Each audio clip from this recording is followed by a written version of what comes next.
sa buto.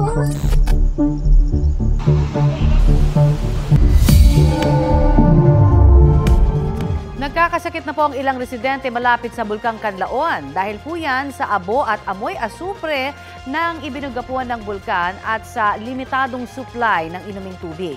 Balitang hatid ni Adrian Prietos ng GMA Regional TV 1, Western Visayas. Lahar nagawas na. Nang pumutok ang Bulkang Kanlaon noong Lunes, nagkasakit dahil sa abo at amoy ng asupre ang ilang mga taga-sitio Gintubdan, Barangay Araal sa La Carlota, Negros Occidental. Nasa 8-kilometer danger zone ng bulkan ng sitio.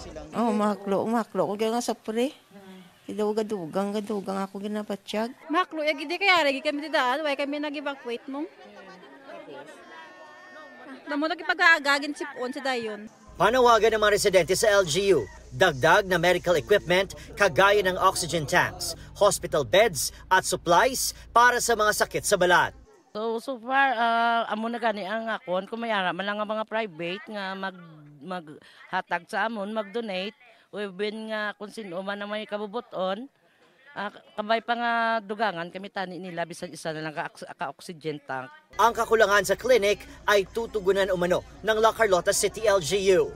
Kung kinahanglanon gyud siya nga equip ang certain clinic kay amo nang gina-require, then let's lobby ito the local government unit. Ang aton nga City Disaster Risk Reduction Management Office naga-install ina siya sa aton nga improvised clinic together with our City Health Office.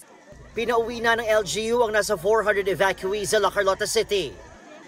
Habang nananatili sa 6 na evacuation centers ang may 3,600 na residente sa La Casiliana na nasa state of calamity pa rin. Nagkadayariya na ang ilang evacuees dahil sa limitadong supply ng inuming tubig. For me, it's not safe, Gijaya, for them to drink tap water. May mga iniligay na hydration bladders sa ilang evacuation center sa La Casiliana. Nasa 10,000 liters na inuming tubig ang naisusupply nito sa evacuees.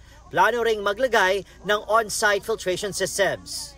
Ang Provincial Director ng DTI Negros Occidental inanunsyo sa Super Radio DZBB na magpapatupad ng 60-day price freeze sa ilang bilihin sa La Casiliana. Kabilang dyan ang mga delatang sardinas, tomato sauce, processed milk, kape, loaf bread, pandesal, instant noodles at asin. May curfew rin mula alas 9 ng gabi hanggang alas 4 ng madaling araw. Patuloy rin ang clearing operations ng DPWH sa mga kalsadang nalahar. Mula sa GMA Regional TV 1 Western Visayas, Adrian Prietos, nagbabalita para sa GMA Integrated News. Kapuso, para sa mga maiinit na balita, mag-subscribe sa GMA Integrated News sa YouTube.